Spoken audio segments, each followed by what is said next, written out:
Oremos. Oremos. Senhor nosso Deus, nesse momento nós estamos aqui reunidos porque queremos estudar sobre esse tema tão importante que tem sido a realidade de muitas pessoas. Nós queremos te pedir que nesse momento o Senhor toque nosso coração. Talvez alguma pessoa que vai assistir depois vai se identificar com alguma coisa que vai ser dita. Eu quero te pedir que o Senhor venha falar ao coração de cada um de nós individualmente, trazendo a cura que nós tanto precisamos. Também pode ser que exista alguma pessoa que nós conhecemos nessa situação e essas informações podem nos ajudar a ajudar essa pessoa. Então, te pedimos que o Senhor nos use, que o Senhor nos cure, em nome de Jesus, amém. Boa noite, pessoal. Hoje nós vamos estar falando um pouquinho sobre abuso físico e verbal. Esse é um assunto delicado de falar, mas muito importante de falar. E vocês vão entender agora por que é importante falar sobre isso, com algumas estatísticas que nós vamos trazer aqui, ó. A cada 9 segundos, uma mulher é vítima de abuso nos Estados Unidos. 5,3 milhões de mulheres por ano. Essas estatísticas aqui são principalmente dos Estados Unidos, mas elas refletem um problema mundial, tá bom? São estatísticas que 95% de todas as vítimas de violência doméstica são mulheres, a maior parte são mulheres. É a principal causa de lesão em mulheres, superando agressões e acidentes de carro. 50% de todas as mulheres assassinadas nos Estados Unidos morrem pelas mãos de um cônjuge ou de algum conhecido. Ocorre em 60% dos casamentos e é o crime menos denunciado. Olha isso. 90% das vítimas retratam que seus filhos estavam presentes e assistiram essa cena. E por que isso é um problema? Olha aqui que interessante. Crianças que presenciam situações de abuso, elas têm grande chance de reproduzir o comportamento, ou como o abusador, ou como aquele que é a vítima de abuso. Violência doméstica custa aproximadamente 1,4 milhão por ano em despesas médicas e mais 900 milhões de dólares em tratamento de saúde mental. Esse problema também é responsável por perdas de 3 a 5 bilhões de dólares americanos por ano para os empregadores por causa da necessidade de os funcionários faltarem do trabalho, né? Quer seja ali o abusador, ao passar um tempo ali na prisão, alguma coisa assim, ou a vítima por causa dos ferimentos, e ela precisa de um tempo de recuperação. Olha só que coisa triste, né? E o PG de hoje, ele tem como resultado ajudar, dar ferramentas para quem está lidando com isso, ou para quem quer ajudar alguém que está lidando com isso, né? De modo a ajudá-la a recuperar-se dos traumas que ela já passou. Mas não é a ideia ajudar, incentivar a pessoa a permanecer na situação que ela está. Quer seja homem, quer seja mulher, a gente recomenda que procure ajuda imediatamente. Eu coloquei aqui alguns números para onde você pode ligar, se estiver passando por isso ou conhece alguém que está passando. 190, Polícia Militar, 180, Central de Atendimento à Mulher, 100, Disque Direitos Humanos. E aí vocês podem pedir dicas, né, de como escapar e de como chegar a um lugar seguro, tá bom?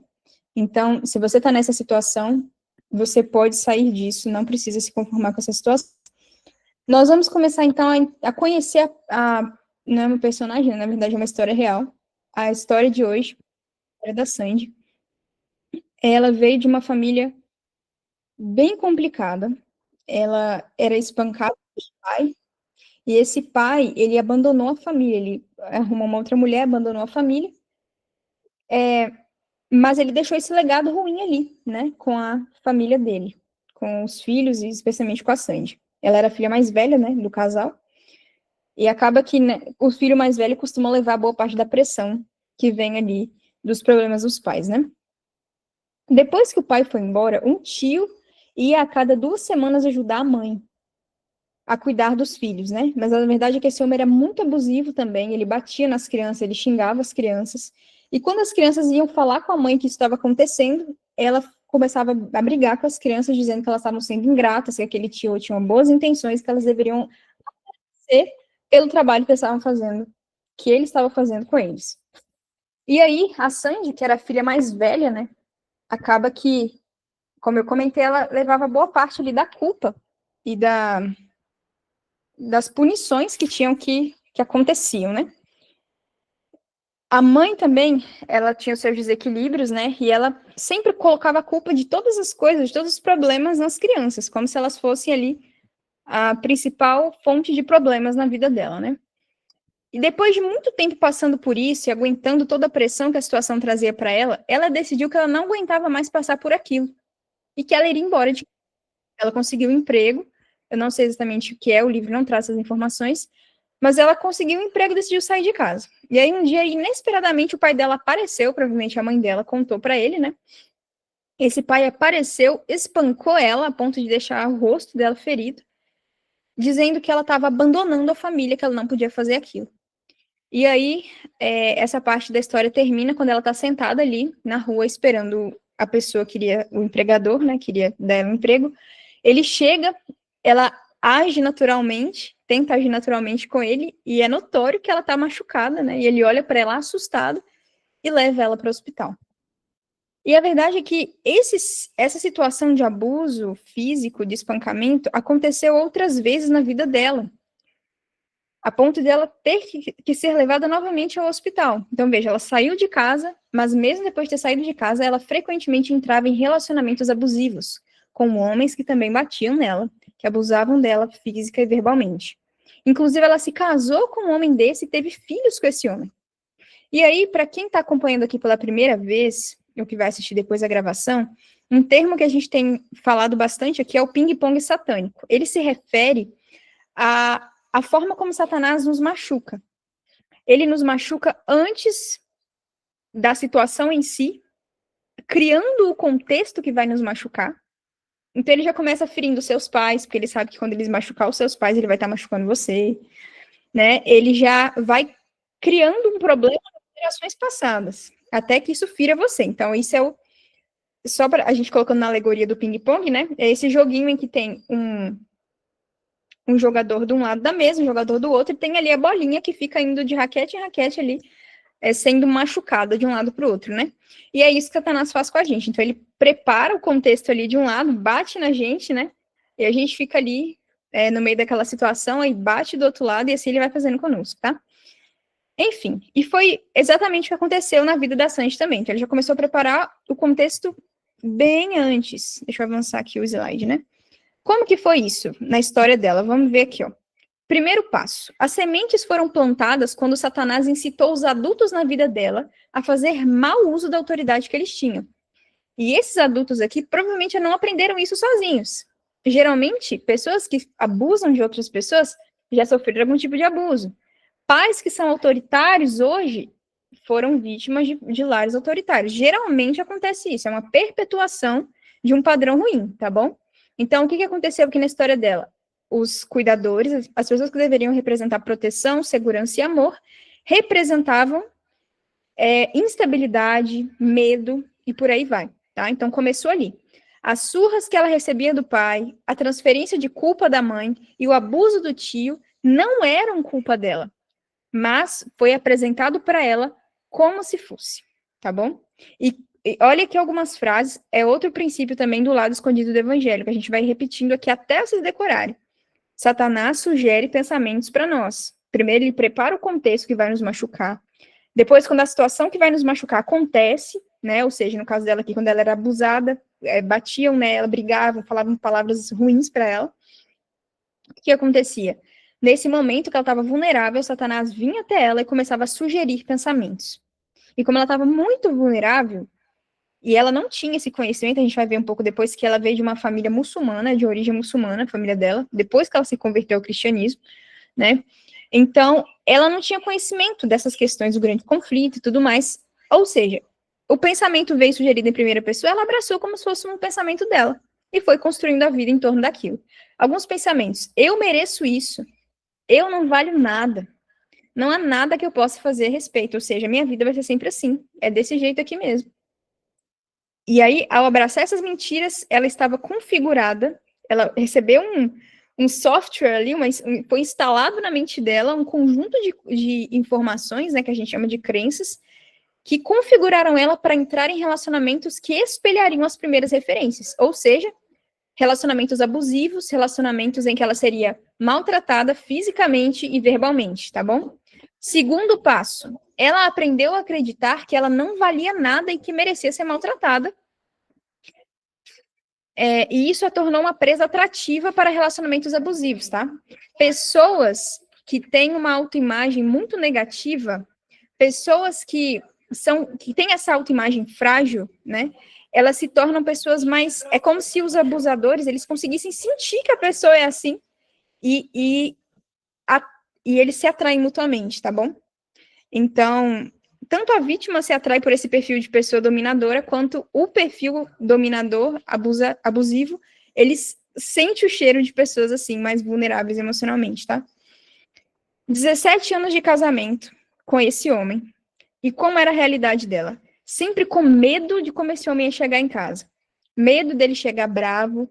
Ela não sabia como ele ia chegar, né? Então ela não sabia se ele ia estar feliz ou se ele ia chegar estressado e bater nela por um bom tempo, deixar ela cheia de hematoma. E quando ele batia nela, ele fazia questão de fazer em partes do corpo em que não ficaria visível, porque ele não queria que outras pessoas soubessem.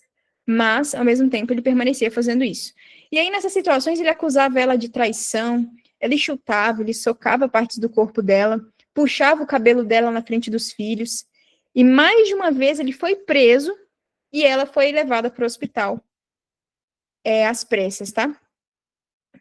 Então, primeiro a gente viu aqui, né, que Satanás, ele criou o contexto, depois, ao mantê-la abraçando esses pensamentos, ele fez com que ela aceitasse esse tipo de realidade como se fosse algo que ela merecia, e depois, como um terceiro passo aqui do ping-pong satânico, os padrões de abuso que ela estava sofrendo, especialmente nesse casamento que ela passou por último, né, fazia reforçar a autoimagem negativa que ela tinha. É como se aquilo fosse normal.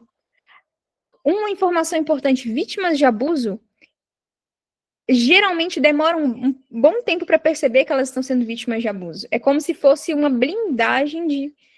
Alguma coisa dentro dela sabe que não está certo, mas ao mesmo tempo existe tanta manipulação, geralmente nessas situações, que, como foi o caso dela, faz a pessoa pensar que ela é a pessoa que está errada. Eu é que tenho que mudar para esse casamento funcionar. Eu que estou fazendo alguma coisa que não está agradando. Sou eu que cometo, eu que faço ele se comportar assim, né? É uma blindagem, assim, da mente da pessoa, nem sei se é assim que fala, mas assim, a pessoa não consegue enxergar tudo que está envolvido naquela situação, né? E aí, como aconteceu com ela, nem passava pela cabeça dela sair daquela situação, era como se fosse, nasci para isso, é normal. É assim que eu aprendi que o amor funciona. Satanás contava mais algumas mentiras que mantinham longe dela qualquer esperança de restauração. Exatamente, Carol, como se fosse um feitiço, tá? A culpa é minha, porque eu sou uma esposa fracassada, eu preciso ser uma esposa melhor. O abuso é culpa minha. Então, olha só que coisa. E Satanás estava usando o marido dela para reforçar essas mentiras para ela. De que ela precisava se esforçar para agradar mais, que ela tinha que ficar sempre alerta para não irritar, para não fazer alguma coisa que ia pisar no calo dele. Durante 17 anos ela ficou nessa situação, se esforçando cada vez mais para ser uma boa esposa, para fazer coisas que, no fim das contas, ela não era capaz de fazer. Porque eram coisas que eram acima do normal que ele esperasse dela. Eram coisas que não faziam sentido. Porque, no fim das contas, o comportamento abusivo dela não dependia e nunca dependeria dela, era sobre ele. É claro que ela se permitia estar naquela situação, isso dizia alguma coisa sobre o coração ferido dela. Mas ele ser um homem abusivo era sobre o mau caráter dele. Não era uma coisa que dizia respeito a ela. Uma informação importante que o Paul traz nesse capítulo é que depois que ela teve filhos, ela sentiu um profundo amor por esses filhos e que por causa disso ela teve um lampejo, assim, de entender que aquilo era problemático pela forma como estava afetando os filhos dela. E ela estava disposta a lutar por eles, mas não por ela mesma. Era por eles. Ela entendeu que estava afetando a vida deles, e aí ela decidiu fazer alguma coisa a respeito. Só que por que isso é algo incompleto? No caso dela e de muitas outras pessoas, Deus usa isso, mas a cura não pode parar aí. Porque, veja, quando ela não corrigiu o que está dentro dela, que fez com que ela entrasse nesse relacionamento abusivo, ela continua vulnerável aos ataques de Satanás. E é bem provável que depois que esses filhos crescerem, forem para a faculdade ou ter a sua própria família, e ela for novamente tentar se relacionar com alguém, ela entra em outro relacionamento abusivo. Porque a ferida dentro dela não foi curada, tá? Vamos entender um pouquinho melhor aqui o que está por trás da mente do abusador, quando ele toma esse tipo de iniciativa em relação à vítima.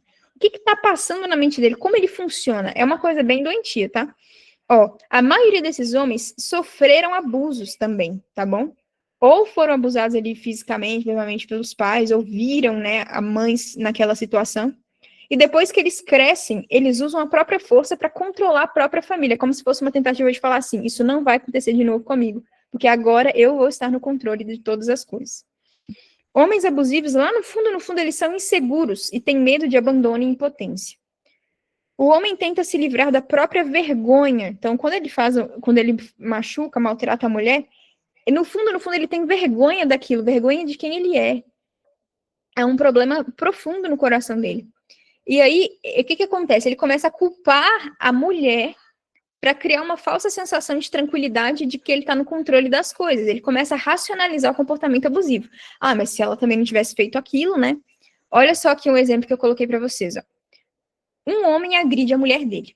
Depois que ele agride ela, ele se sente culpado. E aí ele diz, aqui é um misto de coisas, né? Uma manipulação aqui muito grande. Eu me arrependo de ter te machucado. Mas, no meio daquilo ali, existe um sentimento de medo de ele ser pego no flagra, tá bom? E aí, o que acontece? Esse medo e todas essas misturas de coisas que a gente falou, que essa insegurança e tudo mais, esse desejo de estar sempre no controle das coisas, porque algum dia ele não esteve, né, provavelmente, ele justifica o comportamento acusando ela de ter traído ele. Uma fala comum numa situação assim: se você não fosse uma mulher tão inútil e tão promíscua, eu não precisaria bater em você. E finge que tá triste em falar aquilo, ou, enfim, finge, né? É uma manipulação mesmo. Mais tarde, ele fantasia e relembra dos abusos que ele praticou antes. De certa forma, é como se fosse um tipo de vício, né? Porque é onde ele libera a raiva que ele tem. Porque essas pessoas, elas crescem com muita raiva. Planeja dizer à parceira para ir ao mercado comprar mantimentos. O que ele não conta para ela é que ela tem um tempo limitado para fazer as compras. Quando ela fica presa no trânsito e chega alguns minutos atrasada, ele se sente completamente justificado em atacá-la, porque ela está tendo um caso com o funcionário do mercado. Mas, na verdade, aquilo não passou de uma armadilha. É uma forma de descarregar a raiva que ele sente de si mesmo e das pessoas que machucaram ele no passado. Nas camadas mais profundas, é raiva de quem magoou, e também sente muita vergonha e autodesprezo. Olha só que coisa, né? Ele controla para evitar a rejeição ou se sentir impotente novamente. Vocês que estão aqui, para pensar agora na sua história, você que vai assistir depois esse vídeo também. Talvez você nunca tenha sido necessariamente espancado por alguém, mas talvez você já tenha sido submetido a alguns dos tipos de sentimentos que essas pessoas têm em alguns momentos assim. Se sentir paralisado, sem saber o que fazer naquela situação, se sentir assustado, inútil, envergonhado, indefeso, desvalorizado, desesperado, fraco, indigno, invisível, impotente, aterrorizado, confuso, sem saída. Certamente são alguns dos sentimentos que a Sandy teve naquela situação, sendo abusada fisicamente, sem sentir que tinha um adulto que estava realmente se importando com os sentimentos dela, a quem ela podia recorrer, se sentia paralisada, assustada, com medo de quando viria novamente os novos abusos físicos, emocionais, né? Mas talvez você já tenha vivido situações muito parecidas com isso aqui, mesmo que não tenha chegado a ser um abuso físico, né, um espancamento. Você já teve, por exemplo, o seu corpo socado, chutado ou maltratado de alguma forma? Já sofreu algum tipo de abuso psicológico com palavras que diziam quão estúpido você é, que você é um erro, que seus pais tiveram que se casar por sua causa, que você era um perdedor, que não seria nada na vida e merecia apanhar, que você era afeminado por chorar? Quantas situações difíceis as pessoas passam, né? Quantas marcas terríveis ficam no coração de muitas pessoas e com as quais elas convivem aí por toda a sua vida. A verdade é que nós não precisamos lidar com isso sozinhos. Se o seu coração está machucado por alguma ferida que foi causada fisicamente ou emocionalmente em você, e você percebe isso afetando a sua vida hoje, quando você lembra disso, seu coração dói, você se sente... Esses sentimentos, como a gente falou aqui, de alguma forma voltam com as lembranças. Você não precisa voltar lá atrás sozinho para corrigir ou fechar essas feridas que ficaram em você. Você pode voltar lá atrás, segurando a mão de Jesus, porque ele já esteve lá, nessas situações que você passou, para trazer alívio ao seu coração, para trazer cura ao seu coração. A verdade é que Jesus sofreu todas as nossas dores, que é um dos princípios que a gente tem aprendido aqui no lado escondido do Evangelho. Todos os sofrimentos que os seres humanos passam encontram eco na vida de Cristo. Ele os incluiu, mesmo que não seja literalmente falando muitos deles, no sentido assim, alguns exemplos que a gente tinha dado aqui de algumas situações específicas, enfim, não em todos os detalhes, mas Jesus já foi abusado por uma mulher, sabe essas coisas assim? Em princípio, Jesus sofreu todas as nossas aflições. E a gente não vai ter muito tempo de aprofundar isso aqui, mas foi falado nos PGs anteriores com mais detalhes, né? Mas, em resumo, Jesus entende todas as nossas feridas e sofrimentos, porque ele os experimentou para se identificar conosco e para nos dar alívio, tá? A história de abuso de Cristo. Ali estava Jesus com seus discípulos na Santa Ceia, os últimos momentos de vida dele nessa terra ali, antes de ser assassinado no Calvário. Naquela noite terrível, anterior ali à morte dele, ele foi levado diante de Anás e Caifás, que eram ali um deles era o antigo sumo sacerdote, né? Ele foi levado diante dessas pessoas, ele foi negado, traído, abandonado naquela noite, né? Somente João não abandonou ele, os demais foram embora e deixaram Jesus ali. E Jesus sabia que quando o amanhecer chegasse, na verdade, o dia se tornaria ainda mais escuro, porque as profecias apontavam para algo terrível que estava para acontecer na história dele. Jesus sempre soube que ele sofreria abusos físicos e emocionais. Mesmo antes de estar aqui, ele escolheu incluir essas coisas no plano da redenção para se identificar comigo e com você. E naquele momento ali, aquelas trevas daquele momento chegando até ele, né, a Bíblia fala, minha alma está profundamente triste até a morte. Jesus sabia o que estava para acontecer com ele. Olha só esses versículos bíblicos aqui, onde Jesus predisse em alguns momentos o que iria acontecer com ele, né? Nas últimas horas da sua vida, em cumprimento da profecia. Ele diz, é necessário que o Filho do Homem padeça muitas coisas e seja rejeitado dos anciãos e pelos principais sacerdotes e pelos escribas, e seja morto e ressuscite ao terceiro dia. E tomando consigo os 12, disse-lhes, eis que subimos a Jerusalém, e se cumprirá no Filho do Homem tudo o que pelos profetas foi escrito, pois há de ser entregue aos gentios, escarnecido, injuriado e cuspido. E havendo-o açoitado, o matarão, e ao terceiro dia ressuscitará. Eis que vamos para Jerusalém, e o Filho do Homem será entregue aos principais sacerdotes, aos escribas, e condená-lo-ão à morte. E o entregarão os gentios para que dele escarneçam, e o açoitem e o crucifiquem, e ao terceiro dia ressuscitará. Jesus sabia todas essas coisas que estavam para acontecer com ele. E mesmo sabendo disso, ele encarnou, e ele estava ali, indo a caminho dessas cenas tristes. Ele se submeteu a isso para se identificar com você e comigo. Você consegue entender tudo que está envolvido nessas palavras? Jesus já passou por lá para que pudesse trazer alívio ao seu coração, para que ao olhar para ele, você não enxergasse ele como um Deus distante, que estava simplesmente vendo você sofrer, ou que não estava lá quando você estava sofrendo, mas na verdade ele estava, porque ele já passou por lá. Ele pisou as nossas... na verdade, nós estamos pisando nas pegadas dele, porque ele já experimentou isso por nós.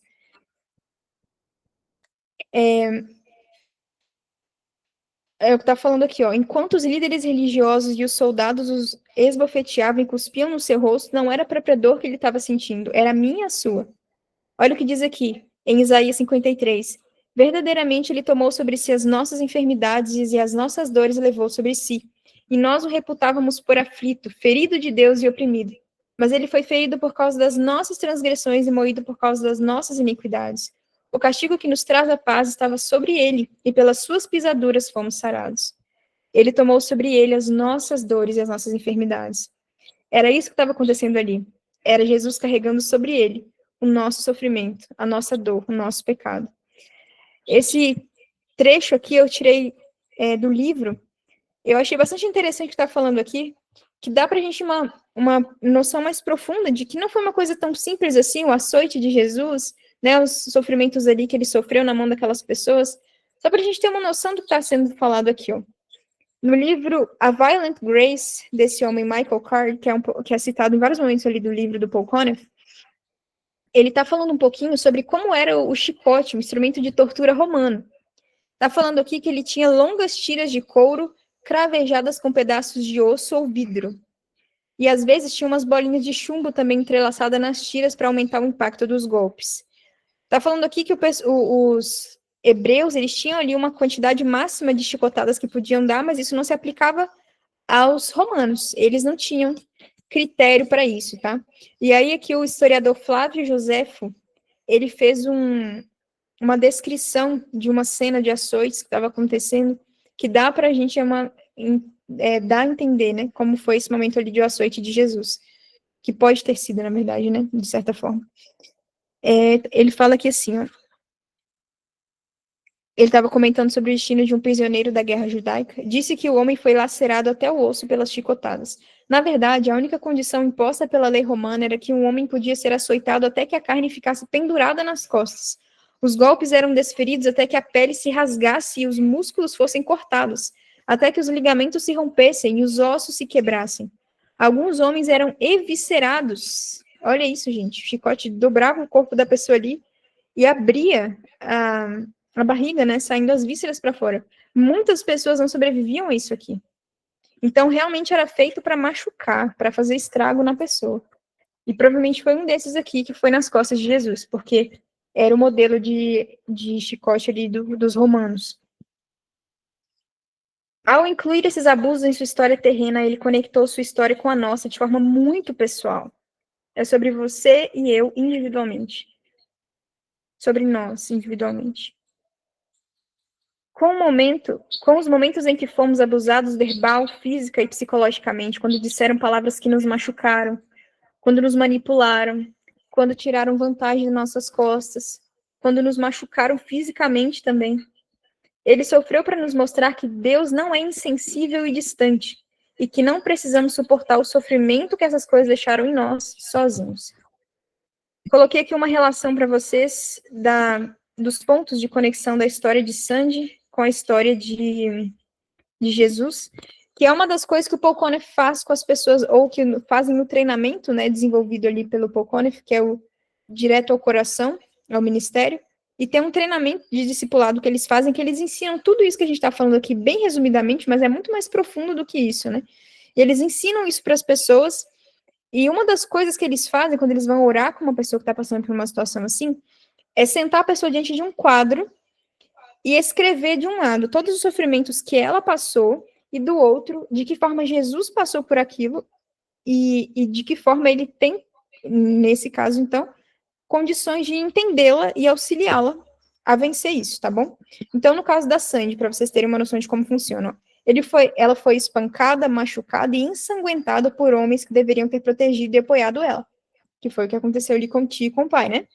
Foi, na história de Jesus, foi espancado, machucado, ensanguentado por homens que deveriam ter protegido ele e apoiado ele. Foi falsamente acusada, Sandy, né?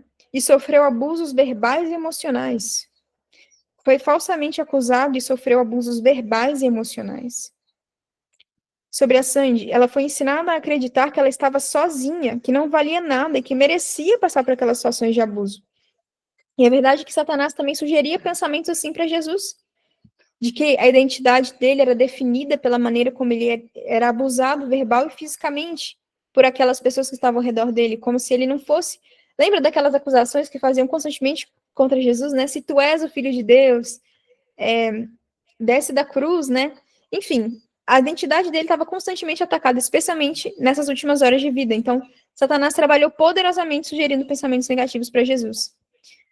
Sandy foi tentada a ser definida, a se definir pelo abuso físico que ela sofria, como a gente falou aqui, sentir que ela não valia nada e tudo mais. E Jesus também, né? Na verdade, eu até confundi aqui os números, né, pessoal? Mas sobre Jesus aqui, ó, foi tentado acreditar que estava sozinho, que não tinha valor e merecia os abusos. Então, era um ataque muito forte à identidade, tanto de Jesus quanto a dela, através desses abusos, né, físicos e emocionais. E com relação a Jesus, ele ressuscitou para curar o coração ferido dela, para libertá-la, para lhe dar sua verdadeira identidade como filha de Deus e para conduzi-la ao ministério.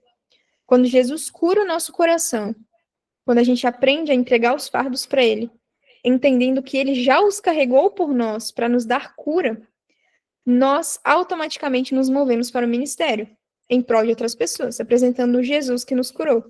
É um padrão bíblico, tá bom? Isso é o verdadeiro testemunho cristão. Ele surge de um coração que teve um encontro com Cristo.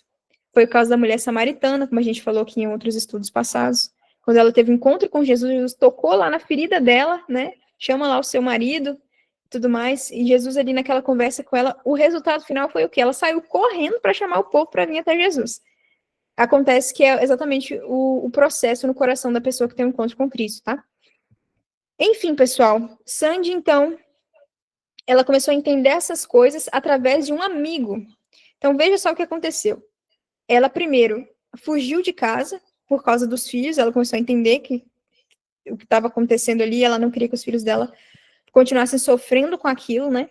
E ela foi embora, fugiu para um abrigo, e aí, algum tempo depois, ela conversou com um amigo de infância dela chamado George e contou para ele as coisas que ela viveu no casamento, sobre como ela saiu daquela situação e foi para um abrigo ali com os filhos, sobre o medo que ela tinha de sair de casa, talvez provavelmente de ser do homem ir atrás dela, querer fazer mal para ela, que é uma coisa que acontece muito também, né? A vítima fica com muito medo do abusador ir atrás, fazer mal e tudo mais. Então, ela passou por todos esses dramas, né? Ela estava contando isso pro amigo dela. E quando ela estava contando isso, ela sentiu uma dor emocional muito, muito ruim ao falar sobre isso. E, graças a Deus, Jesus já estava trabalhando ali para cuidar dela, né? Esse amigo dela tinha feito uma viagem para os Estados Unidos, e lá nos Estados Unidos ele conheceu o ministério do Paul Conner chamado Straight to the Heart, o Direto ao Coração. E ele participou de um treinamento que eles estavam promovendo. E ele começou a aprender sobre a história de Jesus, sobre de que forma isso podia levar alívio para os corações feridos. Todo esse processo que a gente está conversando aqui já tem um tempo, né? Ele começou a aprender ali no treinamento. E aí ele começou a falar sobre isso com ela, de como Jesus tinha passado por situações de abuso, de como Jesus passou por isso para que ele conseguisse se identificar com ela, conquistar a confiança dela, cuidar dela, curá-la. E aí ela sentiu uma pontada de esperança no coração. Mas a verdade é que ela não acreditava nas mesmas coisas que ele, ela não era cristã, ela vinha de uma família muçulmana. Ela não acreditava na Trindade e nem na divindade de Jesus, embora ela acreditasse também num Deus, que é uma crença em comum, né? Mas em outros detalhes ali, ela não se identificava. E aí, ela não tinha um relacionamento pessoal com Deus, e os cultos ritualísticos que ela aprendeu ali na religião dela faziam ela se sentir vazia e sozinha, não preenchia o coração dela. Além de que ela odiava homens. As primeiras experiências dela com homens foram péssimas, né? O pai, ali o tio, e depois os maridos que ela teve, também os relacionamentos, né? E por ter uma visão tão negativa dos homens, ela tinha uma comunhão com Deus, uma relação com Deus prejudicada, tá bom? Ela não conseguia confiar nele, justamente pela visão que ela tinha dos homens, tá? E aí, olha que interessante, que raciocínio legal esse que o amigo dela teve. Deixa eu só desligar o alarme aqui, tá tocando. Ele falou para ela assim: sabia que Jesus ajudou muitas pessoas que não conheciam quem ele era ainda? E é verdade que aconteceu isso, né? Um exemplo é a história do paralítico no tanque de Cafarnaum, no tanque de Betesda, né? Na verdade, o de Cafarnaum ele conhecia, eu já tinha ouvido falar de Jesus, né? Mas esse ali no tanque de Betesda, ele não conhecia Jesus. Jesus chegou para ele, perguntou para ele: você quer ser curado? E naquela rápida conversa ali, ele foi curado daquela situação, depois que ele foi saber quem Jesus era. E a mesma coisa aconteceu com alguns outros exemplos da Bíblia, né? E aí o amigo dela falou sobre isso com ela. Jesus ajudou pessoas que não o conheciam. Ele convidou ela para orar, sem compromisso. Teste, né? Pediu ela para fazer um teste. Se não funcionasse, ela tinha perdido um pouquinho de tempo. Mas se funcionasse, ela teria ganhado muito com isso. E a verdade é que a Sandy já tinha feito terapia algumas vezes.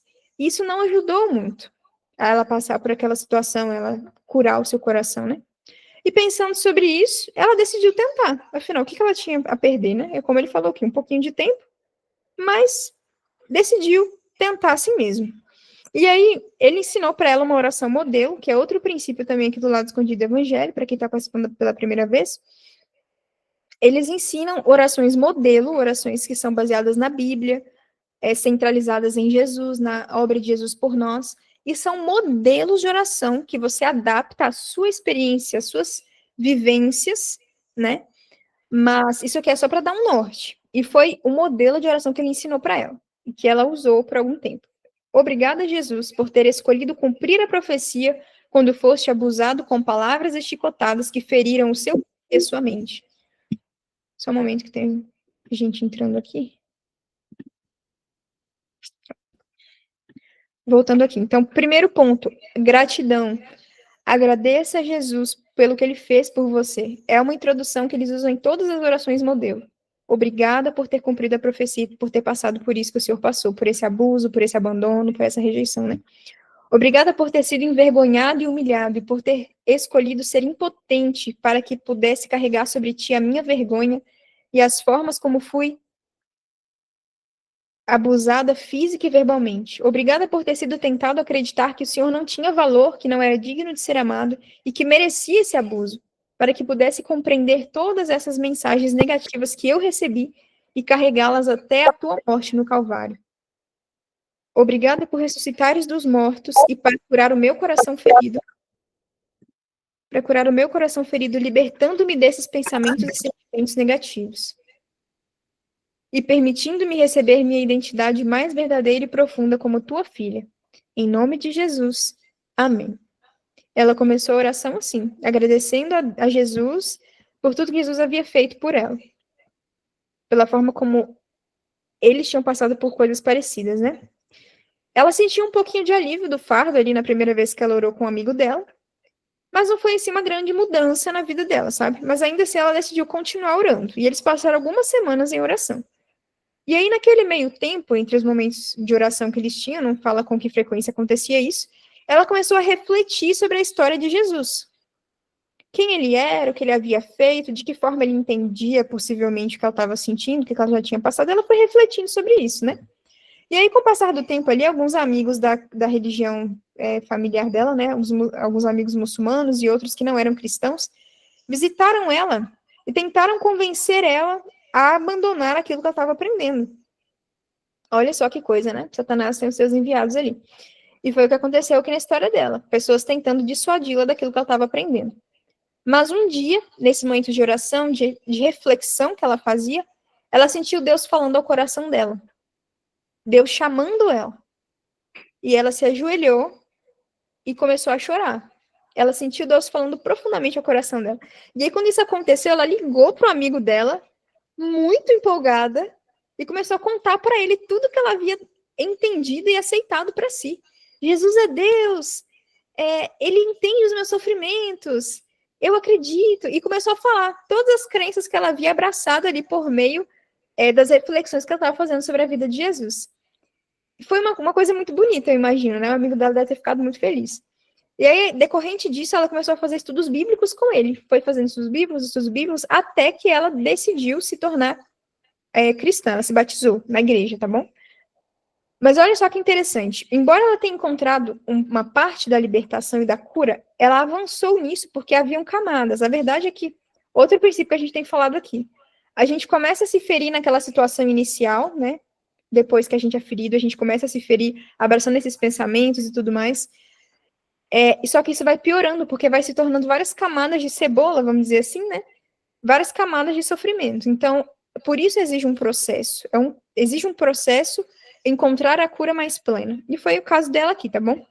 Depois de algum tempo, ela começou a entender o que a psicóloga dizia para ela. Provavelmente a psicóloga estava falando para ela, você está num casamento abusivo, você tem que sair disso e tudo mais. Mas ela não entendia direito, porque ela estava presa naquela situação. Lembra que a gente falou que a mente dela fica blindada, né? Aí ela começou a entender tudo que estava envolvido no relacionamento abusivo que ela vivia e como aquilo estava afetando os filhos dela, as consequências que ficaram nos filhos dela por causa daquela situação onde ela tinha se permitido ficar por tanto tempo. E ela se sentiu muito mal por não ter entendido isso antes, por não ter feito algo antes.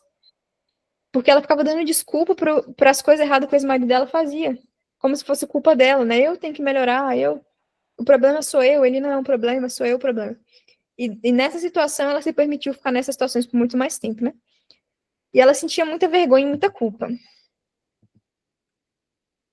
E precisava se libertar disso, né? E aí, em conversando com um amigo dela e refletindo na Bíblia por um tempo, Deus falou ao coração dela por meio desse versículo aqui de Lucas 23. Pai, perdoa-lhes, porque não sabem o que fazem. A fala de Jesus ali na cruz, falando sobre aqueles soldados que estavam pendurando ele ali na cruz, né? E esse versículo falou profundamente ao coração dela, porque era justamente a situação que ela estava. Ela não entendia o que estava acontecendo com ela. Ela estava numa situação profundamente prejudicial para si e para os filhos, e ela não entendia tudo que estava envolvido, ela não tinha força para sair daquilo. Ela não entendia e não tinha força suficiente para sair. E aí, ao entender isso aqui, ela fez mais uma oração, começou a fazer mais um tipo de oração, né, por algum tempo. Querido Senhor Jesus, obrigada por suas palavras profundas na cruz, quando pediu ao seu Pai que me perdoasse pelo que eu não sabia. As mesmas palavras que descreveram o meu choque ao perceber que estava vivendo com um marido abusivo e expondo meus filhos a esse abuso. Obrigada por carregar todos os meus pecados desconhecidos junto com toda a minha culpa, vergonha e remorso, até a morte na cruz, para que eu pudesse receber a plenitude do teu perdão, como a minha identidade feminina mais verdadeira e profunda como sua filha, para que o seu amor curador pudesse fluir através de mim para os meus filhos. Em seu nome precioso e santo, Jesus. Amém. Ela fez essa oração por algum tempo e ela foi recebendo cura, né? Ela teve uma conversa com os filhos sobre aquilo que eles haviam passado, uma conversa bem franca e sincera sobre isso, e o final foi feliz. Eu fiquei muito emocionada com isso aqui.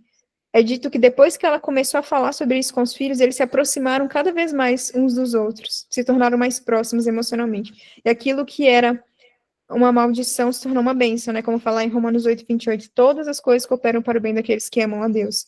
E depois que a Sandy teve esse encontro ali com Jesus e começou um processo de cura profundo, como a gente viu aqui, ela se converteu e trouxe outras pessoas com ela. Ela começou a fazer uns trabalhos missionários ali intensos,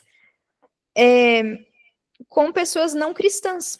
Ela fazia pequenos grupos na casa dela, ela trabalhava com pessoas também que eram surdas, trabalhava com um grupo de surdos, depois ela começou a levar eles para a igreja, reunia um grupo de mulheres na casa dela, e é dito que ela estava sempre em oração nesses momentos desses grupos, com esse grupo de mulheres, né, para que Deus ajudasse ela a apresentar Jesus de uma forma que curasse o coração dessas mulheres também. Enfim, é muito bonito aqui como que esse processo aconteceu. Ela encontrou Jesus, ela teve cura, começou uma jornada de cura e começou a trabalhar para trazer outros para Jesus. É o processo que acontece no coração que tem um encontro com Cristo, né? Apoiava várias igrejas com aquilo que havia aprendido com o ministério direto ao coração. Ela fez o treinamento também, começou a trabalhar com isso ali onde ela vivia, nas igrejas que ela conseguia alcançar. Lindo, né? Você se identifica com ela de alguma forma? Com tudo que a gente falou aqui? Você já sofreu bullying, manipulação? Já foi atacado por palavras que ainda te machucam? Às vezes acontece isso, né, dos pais, dos cuidadores ali, ou de pessoas extra nossa casa, né, na escola, no trabalho, enfim, dizerem coisas que ferem profundamente o nosso coração. Ser difamado, falsamente acusado, espancado. Já passou por uma situação assim?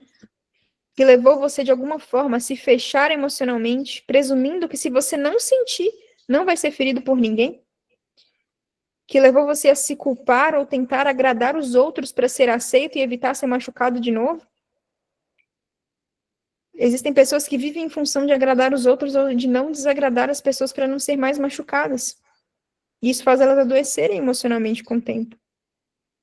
Vivendo uma relação abusiva após a outra, como a gente falou aqui, pessoas que vêm de lares abusivos têm a tendência de entrar em relacionamentos abusivos. É uma coisa assim que acontece em muitos casos, tá bom? Então, é uma coisa que a gente também precisa ser atento. Isso está acontecendo com você, às vezes as pessoas estão vivendo esses padrões disfuncionais e nem percebem que está acontecendo isso. Por acaso você também desenvolveu talvez algum padrão de tentar controlar outras pessoas para compensar a impotência que você sente na sua própria vida?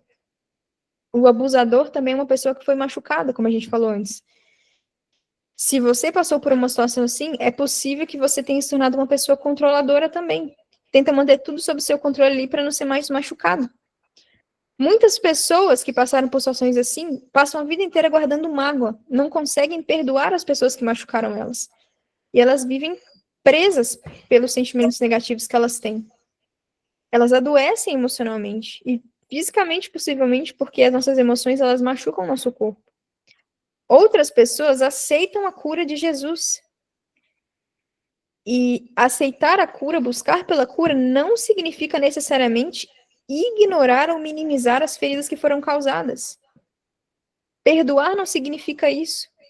Como a gente falou no penúltimo, né, de nosso penúltimo encontro, a gente falou sobre a história da Amber, que foi traída pelo esposo, e a gente falou bastante sobre essa questão do perdão.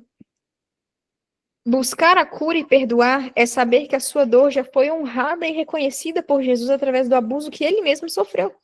Olha que raciocínio impressionante. Quando eu estava escrevendo isso aqui, eu fiquei pensando, é verdade. Quando a gente reconhece que a gente precisa de ajuda, que a gente precisa perdoar, e a gente busca por essa cura, nós estamos reconhecendo, ao entender que Jesus passou por aquilo por nós, que Jesus entende a nossa dor e que ele cuida da nossa dor, porque ele carregou sobre ele mesmo para nos dar um alívio daquilo, para não deixar isso continuar atrapalhando a nossa vida, limitando o nosso desenvolvimento emocional, espiritual, social. Incrível esse raciocínio, incrível. E é isso mesmo. Não é minimizar o que as outras pessoas fizeram, mas é entregar o perdão. A gente recebe dele, a gente entrega para que o nosso coração fique leve, para que a gente não continue se machucando através do machucado que fizeram para nós. E aí, talvez alguém pode se perguntar assim: ok, Andy, eu entendi. O abuso físico e o verbal, eu entendi. Realmente Jesus passou por isso, né? Falaram coisas muito ruins para ele, bateram, chicotearam ele. Mas em relação ao abuso sexual, Jesus entende o que é ser abusado sexualmente? Não existe nenhum relato nos evangelhos de que ele tenha passado por uma situação assim. E é uma situação que machuca profundamente uma pessoa que passa por isso, né? Não sei se alguém aqui já passou por essa experiência. Eu, graças a Deus, não passei, mas eu conheço pessoas que passaram por isso e eu acompanhei o quanto isso desconfigurou a mente, o coração dessas pessoas. É algo que desorganiza. O funcionamento do cérebro, de alguma forma, é afetado por isso também. Eu não vou lembrar toda a técnica da coisa aqui, mas eu sei que tem a questão do lóbulo frontal, que fica meio atrofiado, que ele não se desenvolve da forma como Deus fez para se desenvolver adequadamente. A gente está falando especialmente aqui no contexto de criança, né? De uma criança, de um adolescente que passa por isso. E o sistema límbico, que é responsável ali pelas emoções, ele se desenvolve demais, né? E aí acontece que a pessoa tem dificuldade de controlar impulsos, ela se torna mais impulsiva. Resumindo, é isso, é uma das coisas, né? Mas o efeito disso aqui na mente de uma pessoa que passa por isso é muito intenso, é muito profundo, é uma coisa que desorganiza a pessoa internamente. Existe forma de resolver esse problema? Então, olha, nós levantamos duas questões aqui. Jesus entende uma pessoa que sofreu abuso sexual? E como resolve isso na vida dessa pessoa, já que é uma ferida tão profunda? Nós vamos conversar sobre isso na próxima sexta-feira, através da história de Ana, que também passou por uma situação de abuso e conseguiu encontrar cura em Jesus.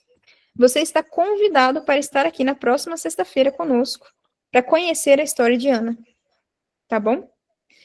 Nesse momento nós vamos fazer uma oração. Eu quero entregar para Jesus a vida de todos vocês que estão aqui, de quem vai assistir depois.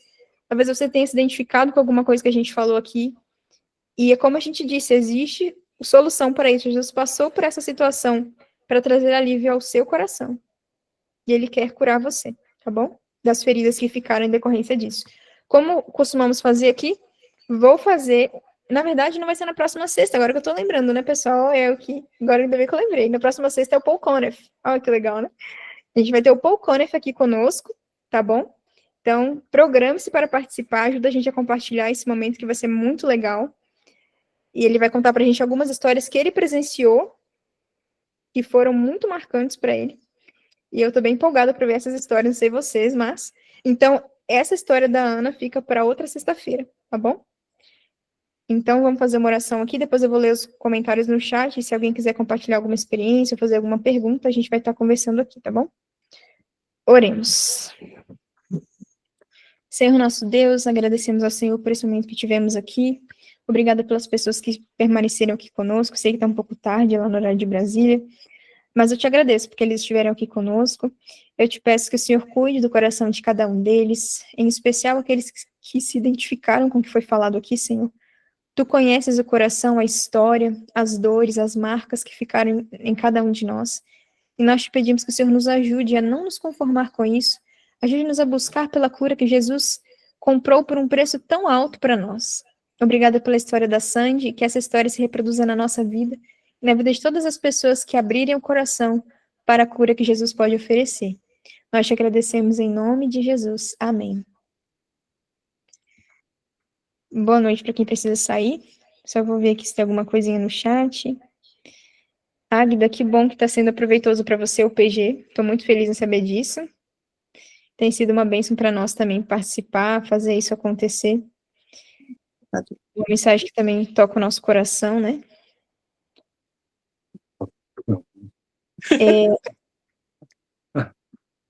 Oi, Luana. Oi. Meu marido falou assim, fala que você sofreu um abuso. Ai, meu Deus do céu. Eu tô com o pescoço. Tá machucado, né? O que aconteceu? Minha coluna travou, tá desde segunda-feira. Eu só tô que vou e volto do hospital. A gente conversa isso outra hora.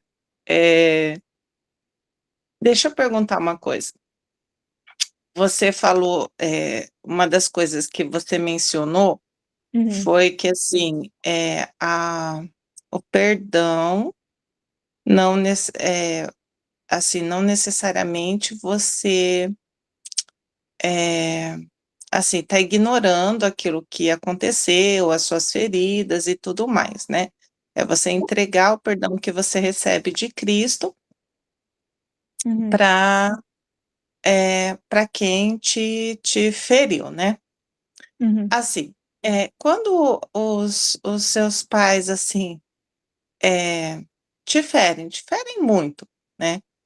E você, né, carrega essas marcas do abandono, da rejeição e, enfim, todas essas marcas que você pode carregar em relação aos pais. E você, assim, né, algumas pessoas conseguem perdoar, outras não conseguem perdoar, mas, assim, dar o perdão, né, para essas pessoas é necessário para que você consiga progredir na vida, né. Todos os teóricos da psicologia dizem que se você não libera perdão para os pais, você não consegue avançar na sua vida em diferentes áreas da vida, você fica lá estagnado. E aí eu queria entender uma coisa, se os seus pais continuam te fazendo mal, entende? Eles não só te fizeram mal na infância, mas assim, eles continuam sendo pessoas tóxicas, pessoas assim, que continuam assim, como pode dizer, cutucando a sua ferida, entendeu? Tá, você perdoa. Se você não quer a presença deles na sua vida, eu sempre me senti da seguinte forma, eu sempre me senti culpada, né, mesmo, assim, e não consegui perdoar, isso é um fato. Mas eu também me sentia culpada, eu falei assim: "Mesmo que eu consiga perdoar, eu não gostaria que essa pessoa fizesse parte da minha vida", entendeu? Porque ela continua fazendo as coisas que ela sempre fez. Ela não a pessoa não para. Ela fez lá atrás, ela continua fazendo, e se você der acesso, ela vai continuar fazendo, entendeu? Como que a gente lida com esse tipo de coisa? Porque, assim, são seus pais, né? Você, teoricamente, deveria tê-los na sua vida, mas se você os tiver, às vezes, na vida, eles te fazem muito mais mal do que bem. Entende? Eu não estou falando exatamente. O perdão é um ponto, né, que você deve perdoar. Mas aí, se você. Tá, você perdoa, mas você não quer aquela pessoa na sua vida, mesmo você tendo perdoado, porque ela vai continuar fazendo, entendeu? Eu não sei se eu fui clara naquilo que eu quis dizer, ou, ou não, Pois mas. você foi clara, sim. Então, é uma questão assim, você entende que perdoar devemos perdoar. Isso é uma coisa que não depende da atitude da outra pessoa em relação a nós. Mas quando se trata da convivência, para você é um assunto delicado. E é como a gente falou, assim, o Nelson também vai fazer um comentário aqui sobre isso, mas assim, quando se trata da questão da convivência, como a gente falou algum tempo atrás, essa convivência, de alguma forma, ela está relacionada, em alguns casos, com a restauração da confiança na pessoa. Tipo, se a pessoa vai estar constantemente na sua rotina, na sua vida, mas você não se sente confortável, você não reconstruiu aquele relacionamento, e a reconstrução do relacionamento, ela implica no reconhecimento do outro, dos seus erros, e do desejo de reparação também. Então, se não existe isso da parte do outro, esse desejo de reparar e reconstruir o relacionamento, eu não entendo como sendo uma obrigação que exista essa convivência. É claro que existe a necessidade de estar sempre disposto a ajudar se a pessoa precisar de ajuda, e todas essas questões que o cristianismo traz para nós. Mas a convivência com a pessoa, necessariamente, não é uma obrigação da pessoa que foi ferida por aquilo, especialmente se o outro não reconhece que ele precisa mudar o comportamento. O que você pensa, amor? Mesma coisa. O princípio importante que a gente percebe nisso. Olá, boa noite, pessoal. Por exemplo, inclusive, acredito que a gente falou sobre isso na história do John, né, naquela história de traição que ele fez Amber vivenciar. Uma coisa era ela perdoar. O que é perdoar? É me libertar para sentir de novo alegre, mesmo que a outra pessoa não tenha sido punida. Quando você fica com um sentimento de vingança ou alguma coisa assim, contrário ao perdão, você condiciona a sua felicidade à pessoa que realizou, que sofreu algum mal para você, quer dizer, que infligiu algum mal para você, você condiciona a sua felicidade a essa pessoa ser punida ou ela você ser vingado de alguma maneira, né? O perdão é libertar-se dessa necessidade. Eu decido que eu vou poder ser feliz, mesmo que eu não veja ela se dando mal. E eu entrego essa injustiça que ela me fez na mão de Deus. Isso é perdão. Agora, o perdão, especialmente no caso da traição, por exemplo, isso não significa que a gente concorda com todas as atitudes da pessoa. Não significa também que estar seguro para convivência com essa pessoa. Porque convivência implica em segurança. A Bíblia nunca incentivou masoquismo gratuito. Tá? Então, embora Jesus tenha falado assim, ó, se uma pessoa te ferir numa face, vira também a outra, isso ali era uma força de expressão que significava tratar de outra maneira, por causa que entre direita e esquerda, eles estavam se referindo à maneira de como se recebia a pessoa, ou com acolhimento ou com rejeição, né? Então, se a pessoa tratou com uma face ruim, você vira outra no sentido que você não vai devolver do mesmo jeito. Mas o próprio Jesus, embora ele tenha falado vire a outra face, quando ele, aí no Getsemane, depois ele foi lá para casa do sacerdote, ele foi agredido, Jesus ele não revidou, mas ele questionou. Ele perguntou, por que você me bateu? Se eu fiz algo de ruim, dá testemunho do ruim.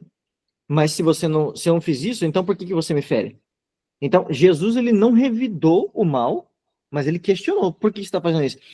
E se ele questionou, a gente não deve ficar achando que é bonito gratuitamente a gente apanhar, ser espancado, a gente sofrer algum tipo de agressão, só por um testemunho irracional da nossa fé. Tá? Então não é assim, não. A convivência com a pessoa agressora envolve uma mudança de atitude dela. Significa que o lugar se tornou seguro para a gente habitar agora. Entendi. Acho que nunca vai mudar a situação, não.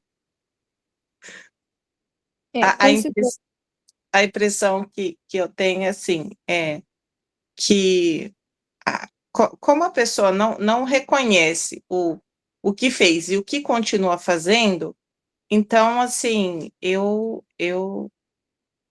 me reservei ao direito de me afastar, entendeu? Porque realmente não existe reconhecimento nem do que aconteceu e nem do que acontece. E aí a pessoa continua fazendo e continua fazendo e continua fazendo, e aí eu falei assim, bom, eu tenho orado muito a Deus em relação a isso, entende? A questão do perdão em relação aos meus pais, por conta do abandono, por conta da rejeição, por conta de tudo isso. Se eu vou conseguir chegar lá ou não, é outra história. Mas a minha parte de orar e de pedir, eu tenho feito. Mas a minha dúvida era essa questão da convivência, porque é muito difícil. Na verdade, eu analiso como quase impossível. Até as pessoas assim, que conhecem a situação falam, é melhor você ficar longe, porque não vai mudar e vai continuar fazendo, entendeu? Então, assim, só que a gente, como cristão, a gente se sente culpado por não ter, sabe, esse bom relacionamento, essa boa convivência. E eu não queria me sentir culpada, porque a culpa não é minha, entende? Uhum. Sim. A verdade é que, em alguns casos, quando se trata dos nossos pais, por exemplo, às vezes são pessoas que têm a mente muito fechada para entender algumas coisas, né? Por exemplo, mas esse negócio de trauma, né? Na minha época não tinha essas coisas. As pessoas têm a mente fechada para entender algumas questões, né?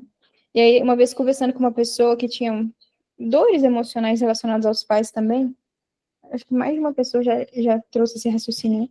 Que é mais fácil a gente aceitar que os nossos pais são o que são. É mais fácil para nós aceitá-los do que eles mudarem quem eles são. Anos da vida consolidando aquela mentalidade, não a gente deve deixar de orar por eles para que eles mudem, né? Para que Deus toque o coração e tudo mais. Não é isso. Mas chega um momento que falar não resolve. Tentar convencer com as nossas próprias palavras. O melhor que a gente pode fazer é orar e entregar para Deus. E aceitar, para nós, é mais fácil. Aceitá-los, que eles são assim, é mais fácil do que eles mudarem algo que eles passaram a vida inteira consolidando no comportamento, né? Então, uma coisa que é um raciocínio que me ajudou muito em alguns momentos da vida.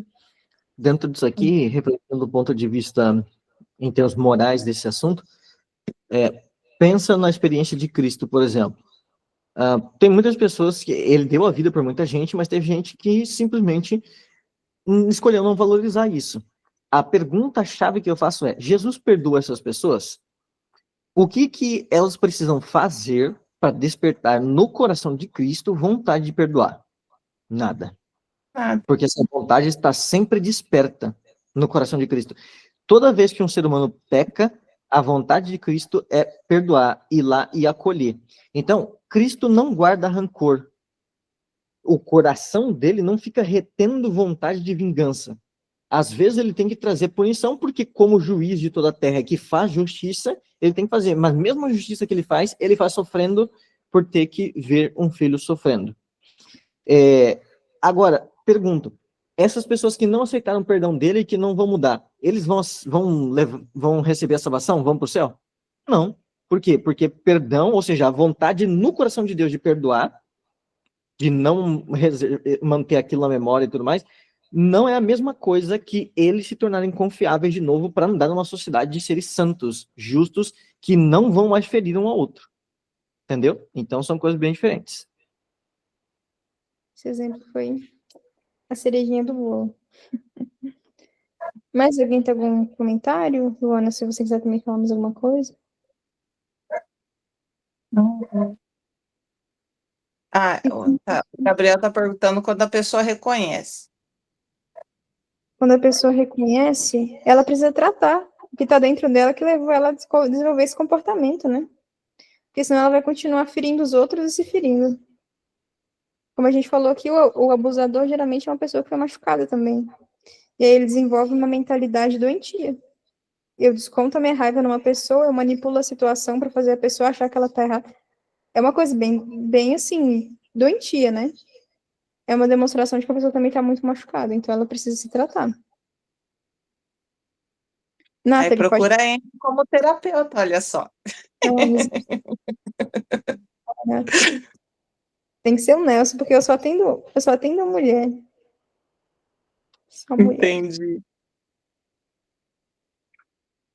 Se você estiver falando de um homem, né, o Gabriel.